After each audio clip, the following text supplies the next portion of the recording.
Alexandra, frage die Karten, zeige mir einen Weg. Hallo zusammen, ihr Lieben. Wir schauen uns die nächsten Energien an für die nächsten 48 Stunden. Was ist hier für das Kollektiv greifbar? Was darf ich weitergeben? Was ist los um uns herum? Was möchte gesehen und angeguckt werden? Hier haben wir zu viele. Ich möchte gerne mal eine.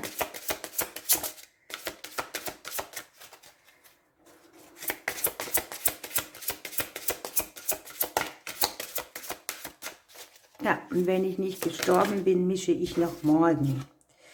So, es geht um ein Gegenüber, es geht um den männlichen Teil. Es geht um die Kraft in uns, die gibt, die er schafft und schöpft.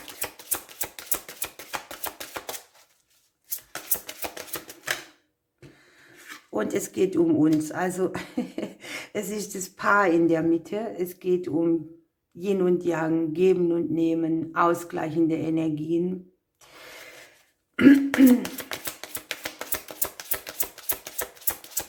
Geben und Nehmen und Empfangen und sowas alles stellt sich hier gleich in den Mittelpunkt rein.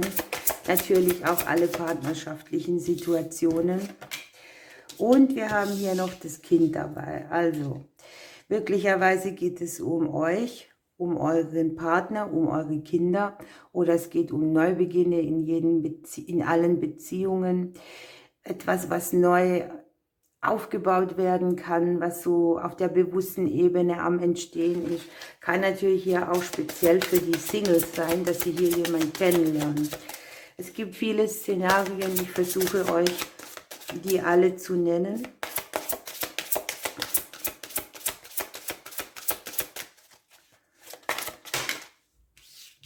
Konfliktlösung, etwas, was im Unterbewusstsein für Generve sorgt oder auch tatsächlich für Sachen, wo man sich selbst damit kasteilt, wo man denkt, ich komme hier nicht rund. Konflikte, die nicht verdaut sind, zeigen sich hier.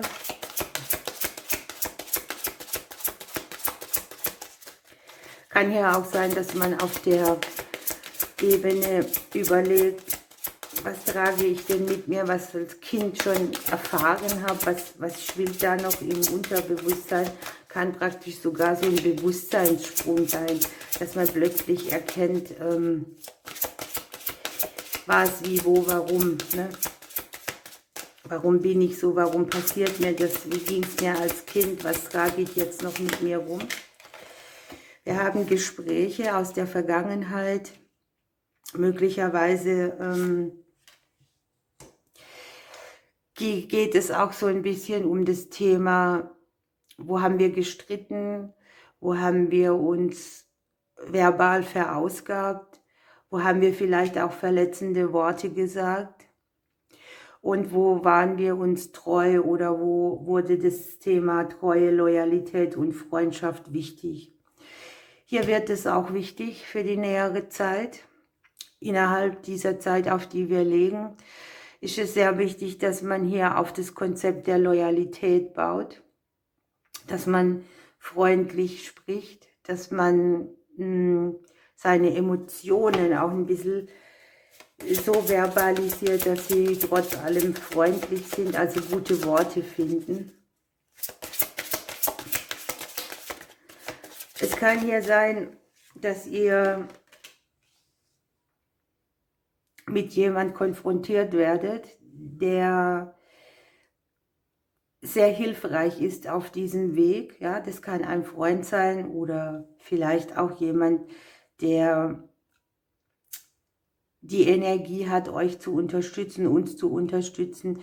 Jemand, dessen Wort uns etwas wert ist. Und es kann jemand sein, der auch ein bisschen weiter weg lebt, aber er wird halt hier sehr zentral zum Konfliktlöser, ja, mit beitragen. Und aus der eigenen Sicht möchte man hier vorankommen. Man hat so Sehnsüchte, vielleicht auch gerade in Partnerschaften oder Man hat eingefahrene Situationen, nichts bewegt sich. Das Pärchen liegt hier als Ausgangspunkt aufeinander sozusagen. Und manchmal muss man halt auch überlegen, wo hat man sich vielleicht nichts mehr zu sagen oder wo wird die Kommunikation zu einem Thema, das außer Streit oder unguter Worte nichts bringt. Ja? Hier geht es darum, dass aus dem Umfeld Beständigkeit kommt, auch Wachstum, lange Wege. Die Lebensreise wird angezeigt. Es scheint so ein Schnittpunkt auf der Lebensreise zu sein. Ein Punkt, an dem man sich fragt, was möchte ich eigentlich noch? Was habe ich für Vorstellungen? Wo ist mir etwas auch zu langweilig und wo bringe ich wieder eine Energie rein, die mich erfrischt?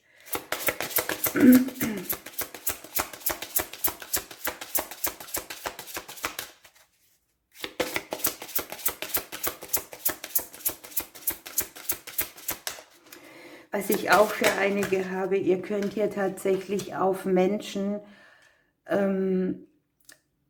treffen, die neu in euer Leben kommen, die sehr stark euer Seelenleben inspirieren, die eurer Seele Flügel verleiht oder ja, wo ihr so denkt, wow, dass es sowas noch gibt. Also es sind so ganz besondere Seelengefährten hier, die auf eurer Lebensreise mit hinzukommen.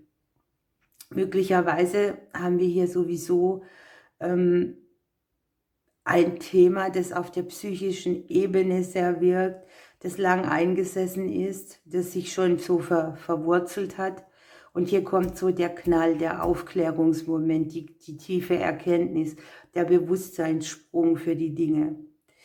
Man ist hier nicht alleine, man hat hier tatsächlich super Weggefährten. Da werdet ihr überrascht sein, da kommen die Leute ins Spiel, von denen man das nie gedacht hätte. Die kommen mit Inspiration, die kommen mit Seelengoodies. Manche haben hier vielleicht auch finanzielle Themen oder Ängste, die hier mit den Finanzen der Paare zu tun haben. Hier zeigt sich, dass sich das finanzielle Gerüst auch stabilisiert. Hier kann einem jemand hilfreich unter die Arme greifen sogar. Das seelische Wachstum ist ja auch angesprochen, ne? Die Lebensreise.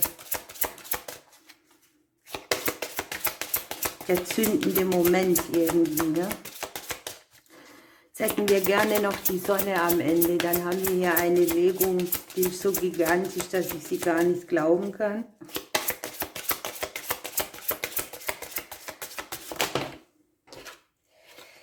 Die haben wir aber nicht. Wir haben hier die Wege, die Chancen und Optionen hier.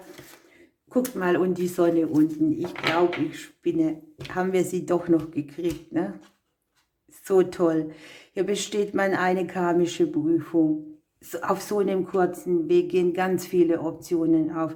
Die sind im Paarbereich, die sind mit einer Ja-Energie. Das ist so bereichernd und bewusstseinserfüllend. Und diese Optionen, das sind ganz viele. Das ist nicht nur ein Weg, der sich hier eröffnet. Das macht uns wieder, wie sagt man, es bringt uns in Schwung, in Gang. Man bewegt sich weiter. Man findet eine gute Möglichkeit, eine gute Lösung. Wir haben hier finanzielle Wege.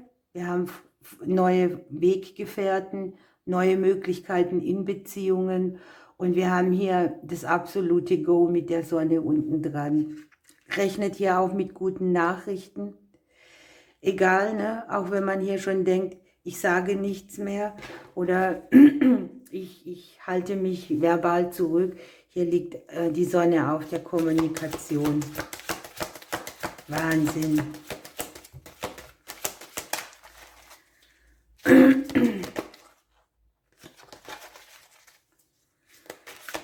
Was kriegen wir hier noch für eine Kraft hier mit für die nächsten 48 Stunden. Ne? Jetzt guckt euch das mal an. Der Hai kommt mit der Initiation. Ne? Hier steht eine Prüfung bevor, die man meistern kann und damit auch sogar über sich hinauswachsen. Bei dieser Prüfung geht es um einen ganz großen Spiegelblick, um einen Blick in die Tiefe der Seele, ja, in das seelische Wachstum rein. Und man hat die Kraft, diese Aufgabe mit Bravour zu meistern. Ja, hier ist es so, dass man so eine Art auch Einweihung erfährt und dass es darum geht, Konflikte zu lösen, Ausgleich zu bringen, Ungerechtigkeiten zu entfernen. Und jetzt passt auf, und hier geht es darum, um einen Stamm der Männer und Frauen aufgenommen zu werden. Das legt sich hier in die Mitte. Natürlich haben wir das alle auch in den Genen drin, bei jedem unterschiedlich. Und um in diesen Stamm aufgenommen zu werden, mussten sich Jugendliche, und das könnte hier diese Prüfung sein, das ist nur ein Beispiel, ne? In manchen Kulturen den Haien im offenen Meer stellen. Und deshalb, wenn der Hai auftaucht, dann stellt man sich auch den Urängsten, den Fürchten, man befasst sich und überwindet sie. Man baut einen Schutz auf, man entwickelt Stärke und Mut und man kann alte Ängste der Kindheit überwinden. Nenne deine Ängste beim Namen, deshalb kommt hier auch die Kommunikation mit drauf. Und das Endergebnis ist wirklich, dass wir frei sind, ewig frei, und dass manche Konflikte eben auch auf Dauer gelöst werden können, wenn die Zeit dafür reif ist. Schauen wir mal, was hier noch mitschwingt. Ein Wahnsinn wieder mal. Das Wachstum, das haben wir hier zweimal mit den Pilzen. Und da ist es einfach so, dass Dinge, die an der Oberfläche herangereift sind, sich zeigen und zum Tragen kommen. Hier ist ein rasches Wachstum, so rasch, dass man es gar nicht richtig greifen kann. Etwas, was man für ganz gewöhnlich hielt, ist tatsächlich im Endeffekt was ganz Bemerkenswertes. Und hier kommt sehr rasantes Wachstum in spiritueller und materieller Art. Hier haben wir das, ne? Wow, ich bin ganz geflasht. Es geht darum, dass wir uns bereit machen, denn die Fahrt könnte etwas wild werden. Okay, welche Pflanze kriegen wir hier noch mit? Die Natur ist wichtig. Die Natur zeigt uns Dinge auf. Alles schwingt, atmet, ist im Einklang und erdet uns am Ende auch. Hier ist Erdung sehr wichtig. Wir haben hier sehr viel Natur, die Pilze, den Baum, ne, den Ahornbaum. Und ich glaube, dass uns das eben auch diese Zyklen und das Leben und die Rhythmen aufzeigen soll, dass sich alles immer wieder auch regeneriert im Lebensgefüge. Was sagen die Vögelchen?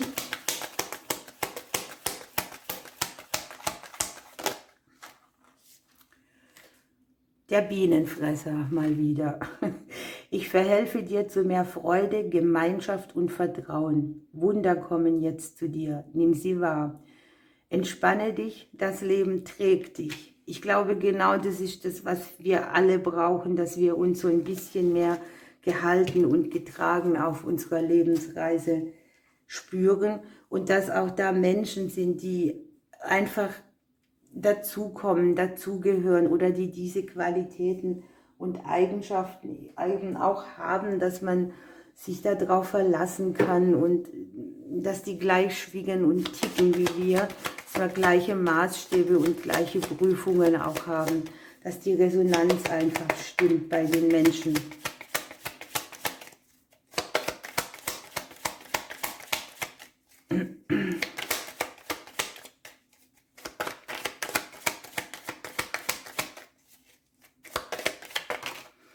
So, von den Engeln haben wir noch den Engel der Träume für die nächsten 48 Stunden. Also achtet auf euer Unterbewusstsein, hier kommt sehr vieles hoch. Und denkt auch dran, dass man Träume umsetzen kann, auch wenn man gedacht hat, vielleicht auch als Kind suggeriert bekommen hat, ach, das kannst du nicht oder das gibt es nicht oder das Das kann man nicht umsetzen. Die Herzenssehnsüchte liegen hier und die Erfüllung auch von Wünschen. Sich selbst wieder vertrauen, dem eigenen Herzen und ganz bei sich sein, dann ist es egal, auf welche Art und Weise, aber es wird geschehen. Heißt halt auch, ne, nicht vom Glauben abfallen, bei sich bleiben, nicht aufzuhören, auch weiterzugehen, denn immer wenn du irgendwie denkst, es geht nicht mehr, dann ist es tatsächlich so, dass irgendwo etwas herkommt.